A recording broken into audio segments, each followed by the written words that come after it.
Well, welcome to our second episode of Who Gives a Vote. It's actually our third interview or chat, but this is actually our second episode. And for you, Sotera, it's your first. Excellent. Yeah, so Thank you for having me on. let's introduce it. Stuart, we've got George, Carly, and Sotera. George, this is your second chat. You're happy to be back? Yeah, come back, yeah. Well, that's good. As a matter of course, do you want to give some disclaimers about your affiliations? Yes, I am here speaking on by myself and nothing more. I am a member of the Australian Labor Party. I've been for most of my life now, actually. And I'm also the mayor of the Fraser Coast Regional Council, and I don't speak on behalf of any of those bodies. And Sotera, you have some disclosures that you need to make as well.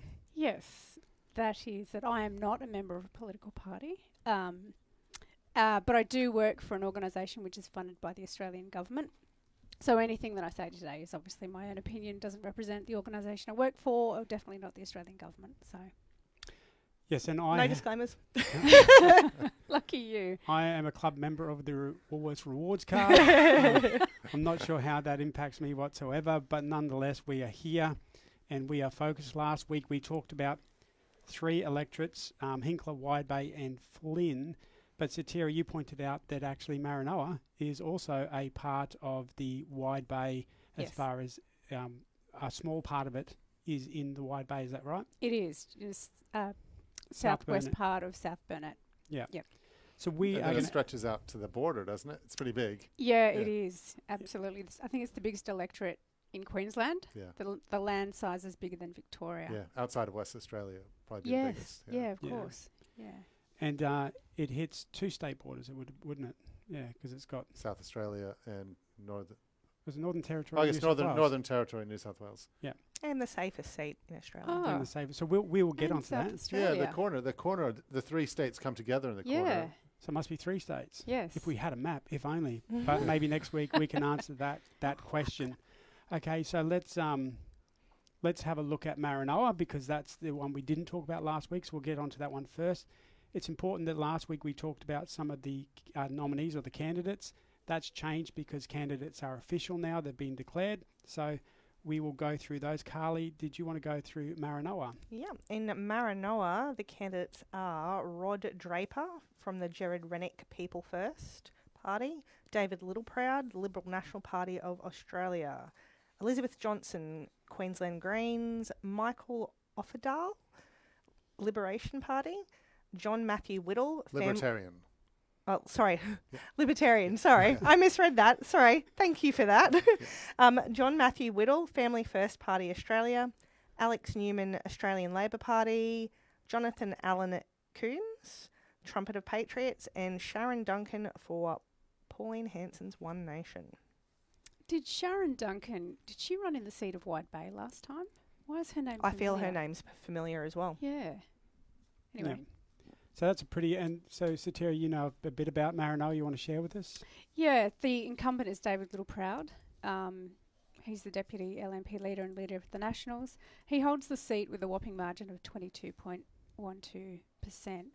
We've already spoken that it's part of the South Burnett, and that's why that's in this discussion today. The electorate was proclaimed in 1900, and it's only ever been held by the ALP once, and the LNP has held the seat since 1943. So fun fact, the Greens and obviously a few of the other candidates have never run in this seat before. So interesting that it's an LNP stronghold. There's obviously some activity and interest out there. Throw their hat in. Changing the guard, yeah. So I want to quickly go to a... And it's interesting, Gerard Rennick's running a candidate there. Obviously, he's trying to get re-elected to the Senate under the new banner. He'll do well out there, I think. Yeah, okay. Yeah. So let's have a look at this little clip. Now, I went out to Maranoa. I drove 8 hours when you told me that I missed Maranoa in our first... I thought you were joking when you said this. I am. It's a puppet. No. So I did actually speak to a Bill Willis. He's from Fallon. We were in front of a tractor and did have a David Littleproud call flute, but I think I cut it out of this video, but that's okay. So this is just a snippet. We'll put up the whole interview during the week. And I just wanted to really capture the difference between, say, being in a regional area or a city area compared to being in country areas. So let's have a listen. where do you have to go to vote? And do you see that as being a problem as far as people getting access to a fair and free election? Well, we've got to go 80 k's to St George or about 70 to Dirranbandy, our local town. So can I get that?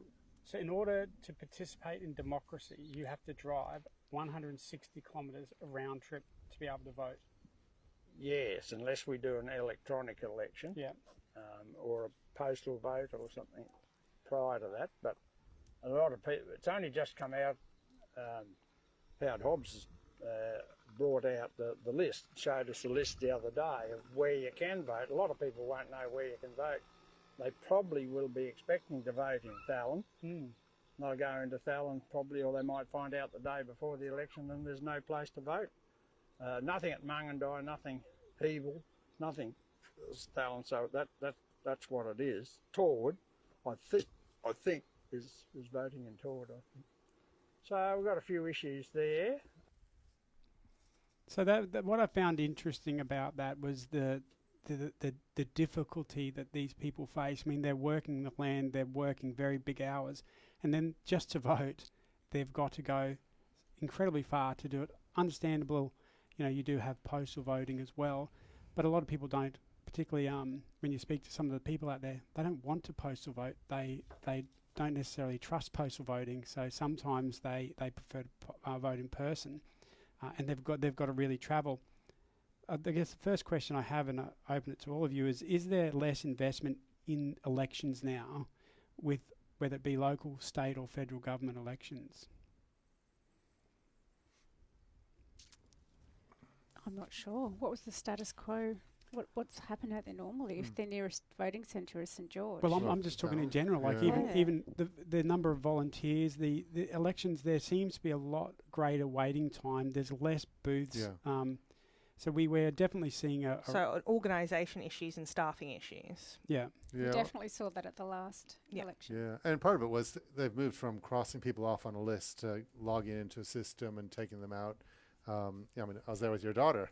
That's right. Yeah. It's just the process to process every single voter is just a lot longer with the new technology than it was with a pencil and ruling people out in the.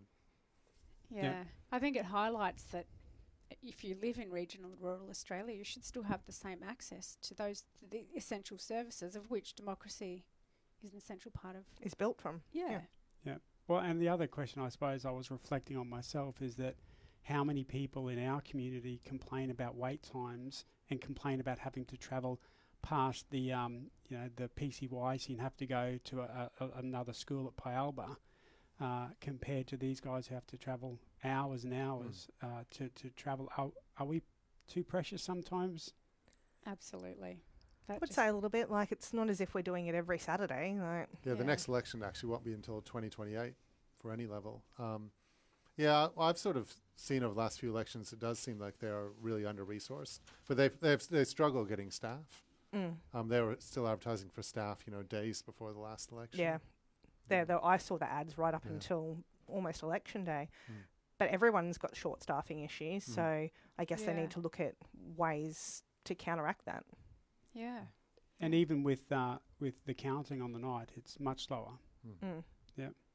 I wonder, if anything, it potentially also hurts the incumbents as well, because people are going in to vote and they may not realise that the AEC or ECQ aren't run by the council, the state government or the federal government, and so they're like, well, I've had to wait here for an hour.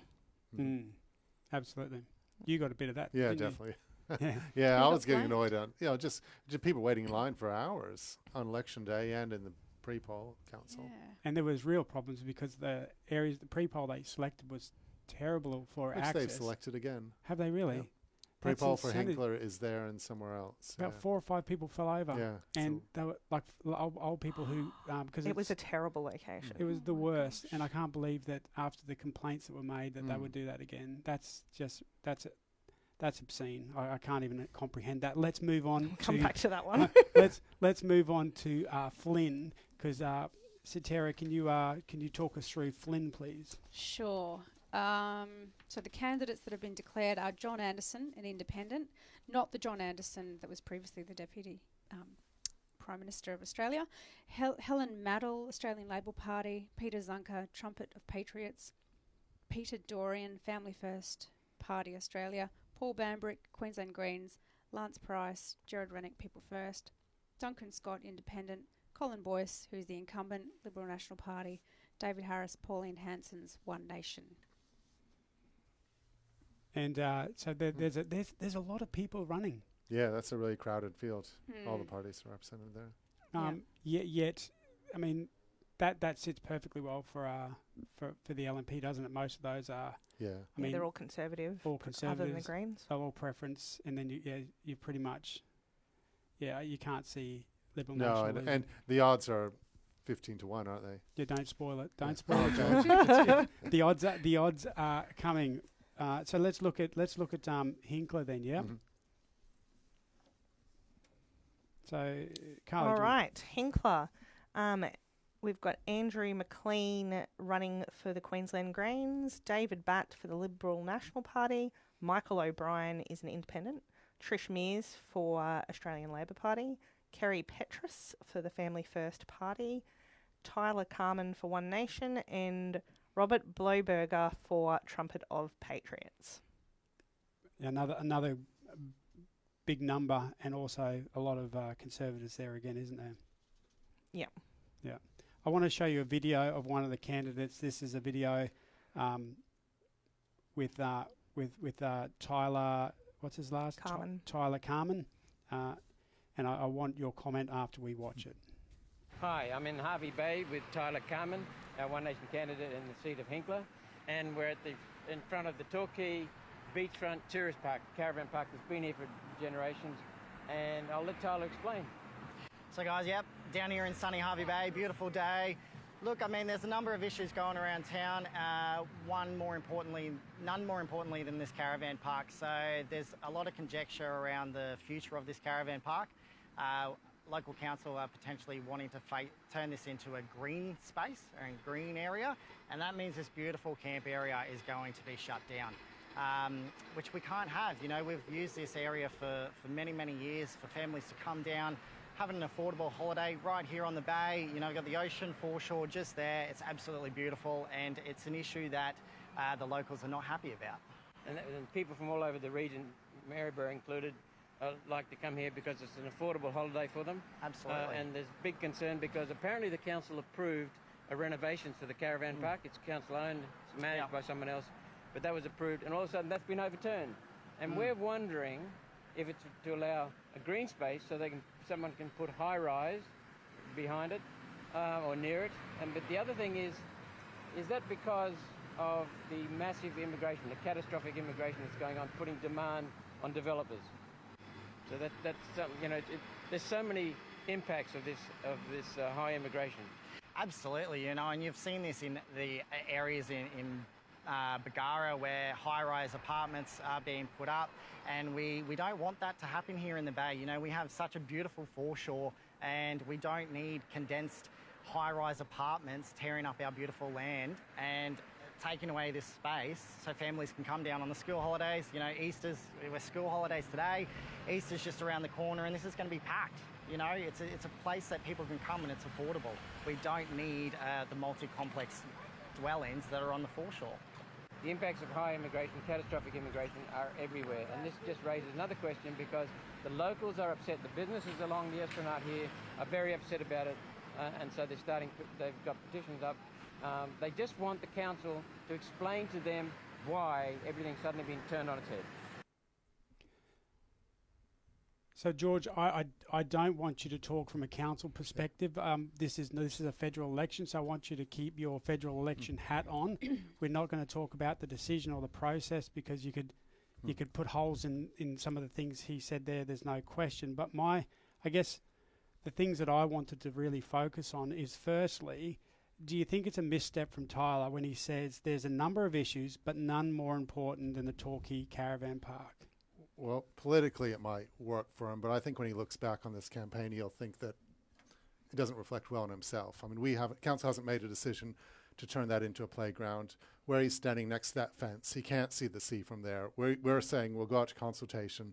about whether the fence comes down so we actually can see the ocean from there and people can use that space, or it maintains a caravan park. And there are good arguments on both ways. But the only thing that's happening right now is we're going to go out to community consultation to ask the public about whether they want that to be an open space, a playground, a place for people to use, or as he calls it, a green space, like Damon Park became. I'm not sure if Tyler's advocating that we privatize Damon Park, but so all he's actually saying is we don't go out to community consultation, because that's what we're doing. We're going to ask the public if they want that space right there in the center of Torquay to continue to be used exclusively for caravans, or whether it should be for everyone. So, I think after the election, it might serve him well now to sort of say that this is under threat and that he's standing up for it. And this is the number one matter, which is surprising anybody. Federally. that I think, that might help him gather up some people around him. But I think after the election, he'll be a bit confused about why he went into an election campaign, a federal election campaign, saying the number one issue was that the council not consult with its community about what we do on the Esplanade. Not the housing crisis, not the cost of living, not hospitals, schools, energy. Medication. Yeah. Is that your number one issue, Sotera? The caravan park? Yeah. Oh, no. It's not even my number one local government issue. Yeah, same it's with not me. even close. And I think for me, how you can confuse and conflate this, it's not a federal government issue. The council run the park. It's state land, isn't it? So you rent it or you lease it from the council to manage it. It's got nothing to do with the federal government. And like George said, it's at consultancy stage. Yeah, and it's kind of interesting he links it to immigration because, it's not in the way he's saying it is, but part catastrophic of it... immigration, catastrophic. Sorry, George. Part of it is because people are moving here, but they're moving here mainly from elsewhere in Queensland. We are a growing region, and we need parks and playgrounds and community facilities because of the people who want to move here. Absolutely. It's a very long bow to draw between a council caravan park community consultation process and catastrophic immigration. Like that's like, yeah. Is there any connection there? No, I wrote the same thing, conflation of issues here, because I think that's what's they're using the immigration as an anchor and pulling in all these local issues to be a bit of a draw card. But I don't think that's any different from some of the other parties and the issues that they campaign on locally, because they've always got those big ticket issues and they're trying to draw in those local insights or those local experiences to overlay across those big issues. And it's hard to find a federal issue. If you're running, if this is a council election, when I ran for council, I found issues that, the community was upset with the council about, and you highlight them, and you talk about what you would do on the council. But I can't imagine what he's saying he's going to do in federal parliament about about our region wanting to talk to its residents, in a serious, nuanced way about how the foreshore is managed. I guess it's hard to relate when you're running federally and you've only got so many things you can talk about locally, I guess. Yeah. So let's look at Wide Bay. Okay. Christy Canningale from Family First Party Australia. Elliot Chalmers, Australian Labor Party. I've got State of Queensland written there. Chad Burgess, Pauline Hanson's One Nation. Lou O'Brien, LNP. He's the incumbent. Casey Iden, Independent. Emma Bus, Queensland Greens, Gabrielle Panicott, Trumpet of Patriots. Is there a different ALP, Australian Labor Party? No, it's the Yeah, be the register name. Yeah. Queensland. Oh. Yeah. Okay. Yeah, so it was just missed out of the first one, but that's the appropriate name. It's like LNP is Queensland. It's right. Not, yeah. I understand. Yeah. So Liberal National Party of Queensland. Yeah. So that's it. If you went back 70 years, there would be multiple ALPs. There'd be the Democratic Labour Party, and Yeah. So And then all the factions became one. kind of, yeah. My version sounds very romantic, George. So coming out of the Wide Bay was an issue that was raised around criminal records and what that means for candidates. Can I get you to have a look at this for me, please, Carly? Okay, So the Fraser Coast Chronicle reported Revelations this week. Wide Bay Trumpet of Patriots candidate Gabrielle Pennicott was once convicted and jailed for 23 fraud-related offences. Ignited debate on whether a criminal history should lead to automatic exclusion from public office or if the laws should change. Under current Australian law, candidates are only barred if they've been convicted and are under a current sentence or about to be sentenced. Mr. Pennicott, who was convicted by a jury in 2011, has served his sentence of 4 years and 7 months jail, which included a non-parole period of 3 years and 3 months. So I guess my question is, what should exclude you from being a candidate in a democratic election? I think it should be as limited as possible. We want people to be able to participate as citizens and to rehabilitate themselves. I think treason should permanently disbar you. Offences against the nation like that. Murder, perhaps. Yeah, I agree. I think that exclusion should be a decision for the electorate. It should be the people who decide. So I think that a person who has committed fraud should be able to run, but if they haven't demonstrated to me that they haven't rehabilitated themselves, that they are not trustworthy based on what they've done, then I have the right to choose to vote for them or vote against or for somebody else. And I think that's the fairest way, because what will then happen is you'll see, I guess, the political parties trying to compete and try and find fault in people to make sure that they can't run. So I think that it's fairer to open it up broadly, but then people can be discerning in their own vote. Yeah, and you have to disclose your criminal record.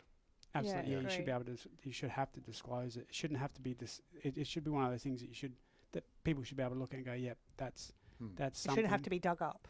Yeah, just like a register of interests. It should be available for anybody to go and find. But if you run for a major political party, you must declare or disclose. Yeah, their vetting would get it. And that should be no different from any other candidate, and then the public can decide But what they wish to do. that just because you vetted it to the political party, they wouldn't necessarily release that if they didn't have to. True. So the political parties vet because it's in their interest, and they don't want to Surprises. come out a week right before the election. They wouldn't necessarily, if they thought that they didn't need to release it, they wouldn't necessarily release it. Yeah, that's an interesting point too. Should political parties have to declare that about their candidates? Yeah, well, that's a good debate. And talking about debates, we did have a debate this last week, and I guess I want to know your thoughts on what you thought about the debate, but also I want to come to the first issue, is that the first debate was streamed through a paid wall, so it was live streamed. So you either had to have a live streaming subscription with Unless you have Sky News Regional. Oh, well, unless you're watching it at Sky News Regional, so you live regionally. Which we get here. It's Which like we get Channel here. 54 or something like that. Yeah. But in any of the cities, Right. they You were couldn't- paywalled. Yeah, so you couldn't unless you had I had to watch it through the Courier Mail subscription. I couldn't, and I guess my why do political parties allow debates not to be exposed to as many people as possible? The United States has laws about every single debate they have has to be. It should have been on Facebook. It should have been Facebook Live. It should have been on every platform possible. While one channel or one organisation has the right to chair it, everyone should have free Accessibility. access. Yeah, because it's an election. It's you shouldn't be able to make a profit off a democratic debate between two leaders. Does anyone have a different view or No. Agree completely. I actually saw one of the journos on Blue Sky tweeting to ask if anyone had a login that he could use. So yeah, it's like to me it just Oh dear. I think there should be legislation around it like they have in the US that makes I mean they even have a debate committee, don't they? Committee, yeah. I don't know if that'll exist for much longer. That's kind of thing. yeah, nothing getting exists trashed, anymore. Yeah. Do we need more legislation for something like that? There's Can we not legislation just about music and sports, isn't there? Yeah, about anti-siphoning and stuff. Yeah. Oh no, about like a certain amount of it Yeah. used to be a certain amount of sports games had to be broadcast for everybody, those kind of things. It's just crazy. And Well, all you of this- shouldn't. But the reality is, there was a reason why the Courier Mail put it behind their paywall and they didn't make it free. Absolutely. If they were participating in democracy and this really mattered to them, it would have been available to everyone on every one of their mastheads. I don't think it matters to Rupert. No, I don't. Just again, the views that are expressed by Carly are not. But funny. what is great news is there was talk about there not being any more debates, and there are some further debates. That's right, isn't it? Tonight. 8 o'clock. Tonight on the ABC. ABC. Oh, who's First time since participating? 1993 the ABC's had a debate. Wow. Wow. And then the third debate's 22nd of April, Channel 9. The fourth debate's 27th of April on Channel 7. just between the two majors, or well, are they? I think so. And that, I guess that's my other point, is I really disagree with, there at least has to be one debate that includes all parties. Or else how do you challenge the status quo? How do you talk about diverse issues if you can't have a diverse group of people in the room? Agreed. So, but how many parties and which parties get the gig and who doesn't? Well, I think you could easily make it, to make it practical, you could say if you have more than 50% candidates in electorates throughout Australia, then you have a right to have your leader represented on the, or if you're at the top of the ballot in a in the Senate, you should be able to have some sort of debate. I wouldn't think. I mean, that would put Clive Palmer in it. Wealthy people could just buy into it. In the U.S., with the primary, the debates, they have thresholds, and they talk about trying to reach the threshold. It might be 2% in more than 3 national polls. It's about so you could do it in terms of polling, but I wouldn't say just because you got candidates in all the seats, because any billionaire can do that. Well, any billionaire is doing that, and they're actually they're activating the voting base. I would prefer to see them have to be challenged on their views as well, not just skate in by criticising it. Have to. If you had the likes of a Clive Palmer have to get up there and explain themselves, or the leader of the trumpets of patriots, then perhaps people would see them for the joke that I see them. I mean that might be the case. Maybe they'll surprise people like me. I know that, for example, in the debate with Dutton, I was impressed. I was impressed by his the type of tone he had. It's better than I expected Yeah. too. So there is those things. But moving on from a debate and being involved in, I guess, the in that sort of engagement, there was something that I really enjoyed listening to, and that was the Aussie Man. I'm pretty sure I spelled that right. I'd have to check. I'm not the Aussie Man's a comedian, and he has social commentary, very popular, and he put a challenge up to Anthony Albanese on one of Anthony's posts, and Anthony Albanese took him up on the offer and met him at a pub, and they had a chat for about 43 minutes, and it was about just under an hour, and it was really good to see. I've got a little snippet. I didn't want to talk about the snippets where Anthony Albanese talks about his policies, because I thought, we talk about those. But I did like the Aussie Man's his policies. I think I might vote for him if he ever runs. But let's have a listen.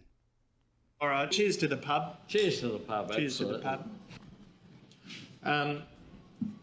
All right, well, going on to bloody You war. broke a rule there. What did by the I way. break? What did I break? You said cheers to the pub, Yeah.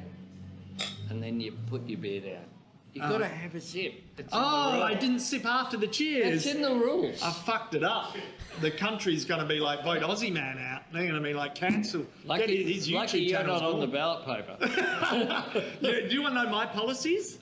Oh, why not? We're a democracy. Have a crack. You still haven't. Sorry. That's 2. Shit, I'm getting too talking One politics. more and we'll take you off the roll.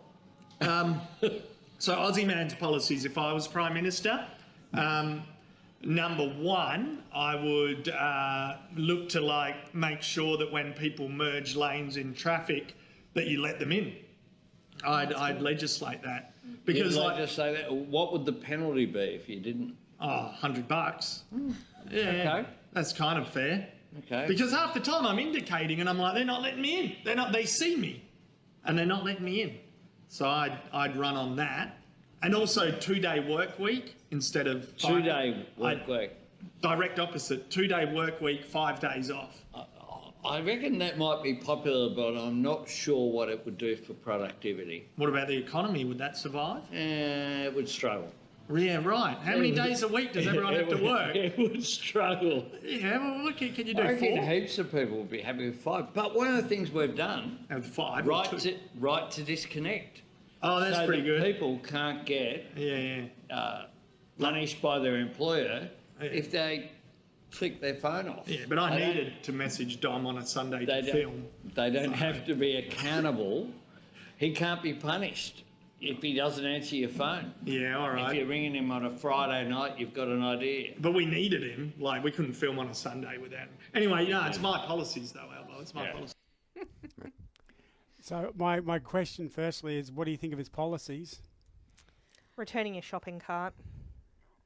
Is that one that you would? Yeah. Yeah. You got to return your shopping Oh, cart. that's a good one. Mm. What would Yeah. the penalty be for that, though, if you don't? You're not allowed to use shopping carts anymore. I would raise his merging to you can't accelerate in an overtaking lane from the left hand side. If a car's trying to overtake you and you've been sitting at 80, you can't go to 100. Like Yes. I think, and you should never be able to vote ever again. I think that's let's go back. You're never allowed to vote ever again if you are a I'm not going to swear. Why not? Because You Aussie often man's do. I think it's the height of rudeness to sit at 80 and then at an overtaking lane go up to 165. It's insane. But moving on, was this a good move from Anthony Albanese? Absolutely. Yeah, getting on shows like that's Yeah. really good. I've never seen that guy before, though. I don't know how you get that content. But yeah, that's good. Oh, I do. Maybe the algorithm picks me as someone who might find that interesting. He's very clever, has a massive Australian support, and he challenged Anthony Albanese to an interview, and Anthony Albanese took him up on it. It was very brave. I think that is the most personable I've seen Anthony Albanese in any interview in the entire time that he's been in politics for me personally. What do you think, George? Yeah, he comes across really well there. Yeah. I should note it was a zero beer. They made that clear at the beginning. The Aussie man was smashing down real beers, but for the last 3 months, Albo has not been drinking, so he's been drinking zero beer, which Really? I think is terrible. But, you know. Well, see, all the parties are doing it. They're going to podcasters, influencers. Albo's been on Abby Chatfield's podcast. Yeah, he got in a lot of trouble for it. Yeah. Yeah, Angus Taylor's was on Batuta this week. That's a great. They've all been doing it. And I We think should that they're invite him on reaching. here. Yeah, we should. Yeah, that's right. We'll put a shout out. Yeah. Should, yes. But like that's their way of engaging with people who aren't watching the news, who aren't politically engaged. You know, they're reaching people, voters that they wouldn't normally reach. There is an element where they're going to safe places to talk about what they want to talk about, say what they want to say. So you're not going to get a lot of hard-hitting questions, I imagine, from most podcasts.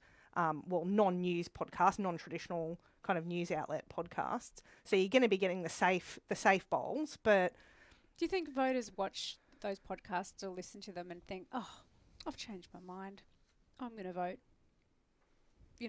for this person based on the experience of Possibly. the podcast? You reckon? Yeah. possibly, because I think the people who are consuming a lot of that in the algorithms on social media, they're not listening necessarily to traditional news outlets like we might be with podcasts. So it's that human side that's kind of missing from this. And you know what? At the end of the day, giving that idea of what their character is like might be enough for some people.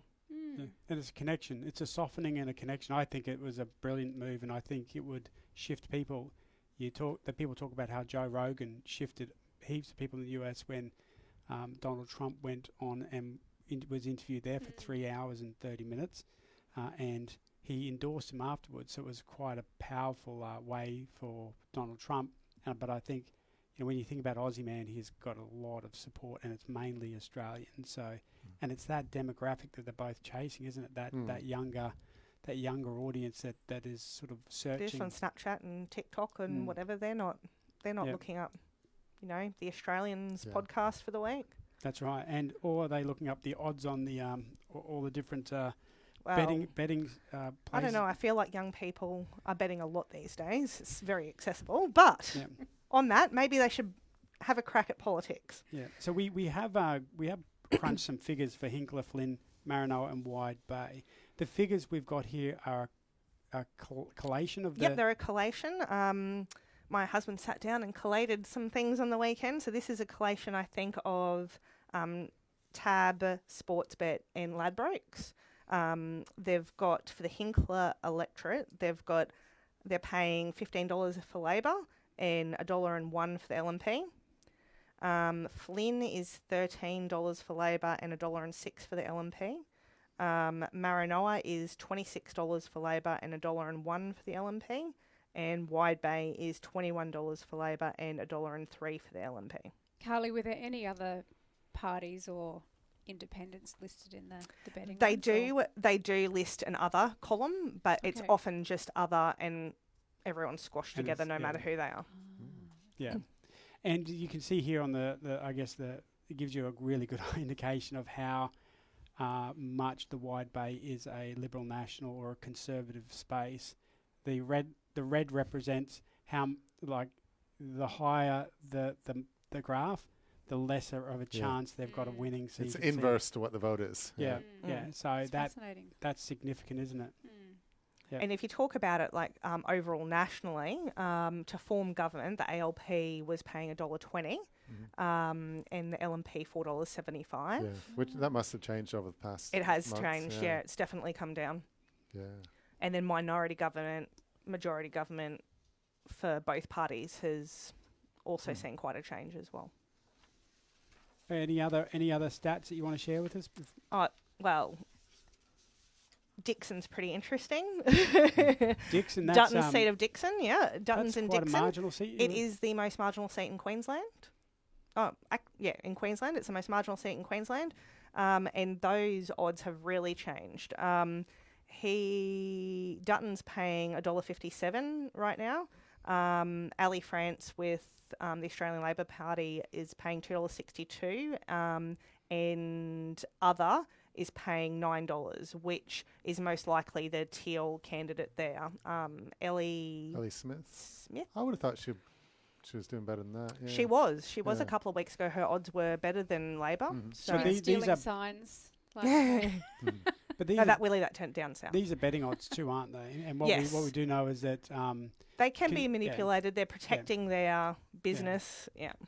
and conservatives or some richer people, richer men tend to vote conservative and like a bet. And some of the people that I've met who put on a lot of money on elections, that will then change. So if I went and put $5,000 on Labor tomorrow in Hinkler, the odds would change. Yeah. Yeah.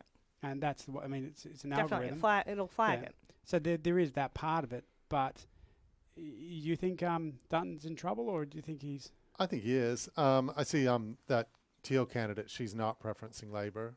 They're doing the thing where they. She says that she's not a Teal, actually. Yeah. Yeah. they all say they're Yeah. not Teals. And Labor's preferencing Greens second, but obviously Ellie Smith before Peter Dutton. I think he is in trouble. I mean, you see that today. Peter Dutton's got a billboard attacking Ellie Smith.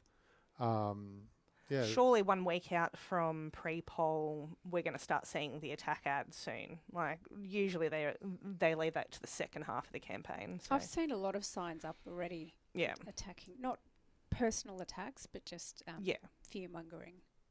I feel like that's going to rise sharply very Yeah. soon. Yeah, and I think, Peter Dutton's sort of the focus of national attention like he's never been before, and he hasn't had a good week. I mean, today about Indonesia, yesterday, the wild decision to bring his son into the campaign, and where there was no good outcome. He's either going to put a deposit down for his son and show himself as out of touch and different to the rest of the community, or the community will say, why aren't you putting a deposit down your There son? was no winning. Yeah. Like his property portfolio is worth $30 million. Like, I think there are people His son's hard done by. Yeah. It's a really hard thing to do. What were you talking Not about? particularly relatable. Indonesia, like what Oh well, with the sort, there's been news in the last 24 hours with Russia? about Russia, whether or not they asked Indonesia if they could set up some sort of base. And Peter Dutton was on with Patricia Carvalhais, I think, ABC, and she effectively called him out for verbaling the Indonesian Prime Minister, because he was saying, "Oh well, we've heard from Indonesia that they've been approached, and there's been no comment from Indonesia like that." So he's up there. All I'm saying is he's now in the focus of national attention the way he hasn't really been before, which will, I think, damage him at a local level. Yeah, why aren't Labor pushing that? You can't even be certain that Dutton's going to win his seat. Why? They are. Get Up, a bunch of those different organisations, Labor Party, their fundraising emails and things that are going out are donate. We're going to knock Dutton out of Dixon. Yeah, but they're not doing it like in 2015 with Campbell Newman. A lot of the messaging was, who are you actually voting for if you vote for LNP? If Campbell Newman loses Ashgrove, who will then be the Premier? But yeah, they haven't done that. Maybe there could be somebody else in the LNP that people would prefer as Prime Minister. But then they'd have to come out and say it. It's a very big problem. Like, what are they going to come out and say? Oh, yeah, we've got a backup. Yeah. So you don't even trust Dutton? I mean, it's a very good line for the Labor Party to push, is to say that you've got no surety here. You don't. The leader that is saying all these things about nuclear, about the petrol, the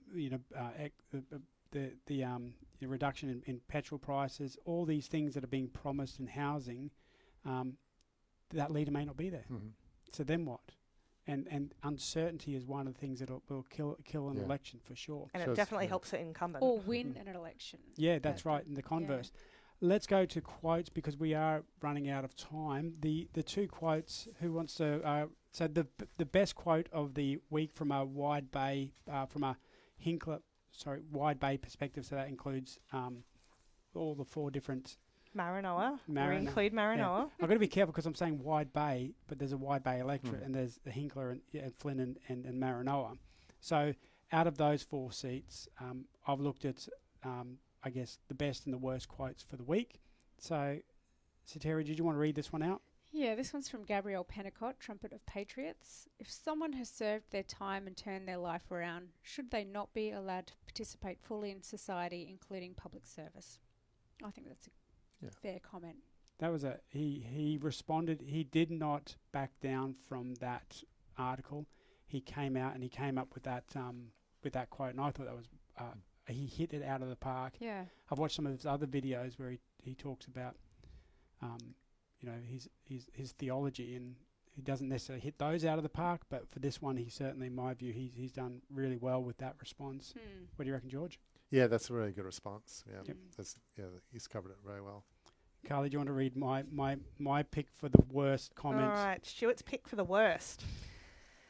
And we're wondering if it's to allow the green space so someone can put a high rise behind it or near it. But the other thing is that because of the massive immigration, the catastrophic immigration that's going on, putting demand on developers?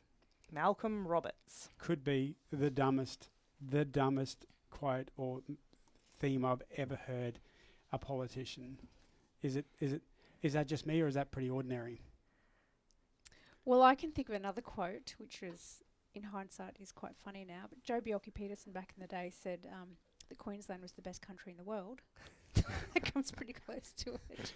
Well, it's true. It's brilliant. But it was even on his commercials. Yeah. It was. It's accidentally clever. Yeah. So yeah, I really got something out of both those quotes. I want to talk about the cartoons now. Sotera, you picked two cartoons this week. Yes. Let's have a look at the first one, and you can talk us through that. Oh, this one's great. I don't have my glasses on and I can't read that, so I'm going to go to my paperwork here. This is Adam Band. The caption is, when Adam Band is your tenant. And I demand you install taxpayer-funded solar panels, wind-powered television, a paddock for my unicorn, and then he's got the landlord face-palming the unicorn looking quite startled in the background. And this is by Warren. I thought it was very clever. Kind of, for me, epitomises some of the Greens' policies. Which haven't been as well received this election as they were last. Do you No. think? Yeah, it's going to be interesting what happens in Brisbane with the Yeah. lower house seats. The 3 seats, last time I think they took 2 from the Liberals, 1 from Labor. It's projected that they're going to lose 2 back, so 1 each to Labor, 1 to Liberal, is the projection, I think. Yeah. I think Max in Griffith will do well, but in Ryan and Brisbane not so well. Yeah. I think when parties that are based on, I guess, principles start playing politics, their base loses interest very quickly. I think that happened with the Democrats in Australia, and that's where they unraveled because they became very political and less about principle. And you're starting to see, Adam Band has been playing a very political game. Whether you agree with it or not, I think it's going to hurt him. Yeah, and you saw that with a lot of the national affordability stuff when they didn't want the issue to be fixed. They actually said that we need the issue because it's mobilizing, an army of young people that are angry about it. Yeah, which is not leadership. Yeah, that's Not what any of them should be there for. Yeah, that's right. Next one. Interestingly, they still continue to appeal to a particular cohort of people, even though some of their principles are unicorn principles. Just wanting to put it out there. Yep. Anyway. So this is cropped off a little bit, so you'll have to probably just read it. Yeah, this is a Mark Knight cartoon. This is in relation to that awkward moment between Plibersek and Albanese at the launch. So there's a voter in the background saying, "At last, some honesty on the election campaign." And there's been a bit of coverage about this in the media, which kind of, to me, I think the media are really enjoying the personality and the personal side, and not necessarily focusing on the real issues. There's been commentary like, should we ditch the kiss? What else is there? They share a long history of conflicting leadership ambitions and fortunes, and her now celebrated blowaway kiss at Labor's campaign betrays deeper feelings and risks political damage, and that's from The Australian. There's just... Are they both in the left faction? Yeah, that's the thing is your rivals are more close to you than it's the thing. Anthony Albanese can make Keith Pitt the ambassador to the Holy See because they spend time together and they're not rivals. They can be friends. Whereas if you if you're in the left faction and you represent an inner Sydney seat, and someone else in the left faction represents the inner city seat, and he becomes the leader, you can no longer be the deputy. Yeah. Like Tanya Plibersek could be the deputy to Bill Shorten. Yeah. But she couldn't be the deputy to Anthony Albanese. Yeah. And it's just the case all the time in politics. Yeah, they've got to diversify their leader. It's like what Winston Churchill would say, your rivals are behind you in the House of Commons, not on the other side. I just think this coverage, I mean, it's a clever cartoon, just shows it almost smacks of, oh gosh, this is a female politician and this is what she wore and these are her heels. Like, why are we commenting on how they've greeted each other? Well, there's been a little bit of tension between them for years, so I guess that's what they're picking up on. And I guess the other thing is that people see politicians, no offence, George, really polished and, practiced and perfect all the time. They kind of cling on to those little personable things that... falling off a stage. Which, although was sad, was quite funny. Yes. I mean, unfortunate, It's funny. Well, I think it's the media's desire to find fire where there's no smoke. That's what that's what they do. They try and find a wedge. They try and find an issue. So we've reached the end of this episode. We've run a couple of minutes over time. We're trying to hit 6 o'clock, but I think we've done pretty well. What's your final thoughts? Yeah, I didn't see the last debate. I'm looking forward to tonight's debate. It's really the Prime Minister's to lose. He's done well this week. Dutton's struggling on a whole range of issues. The campaign, like I said before, to bring his son into an issue about housing affordability just showed they didn't game plan it out. Bit tone deaf. What could happen there. I think it's going to be an interesting couple of weeks. Awesome. So we've tentatively booked in next Wednesday, the 23rd of April at 5:15 because it's a public holiday on Monday. But we'll have a chat to see whether that's something we can achieve. If not, we might move to a Tuesday or a Thursday. Guys, thank you for joining on Who Gives a Vote. Thank you. Thank you.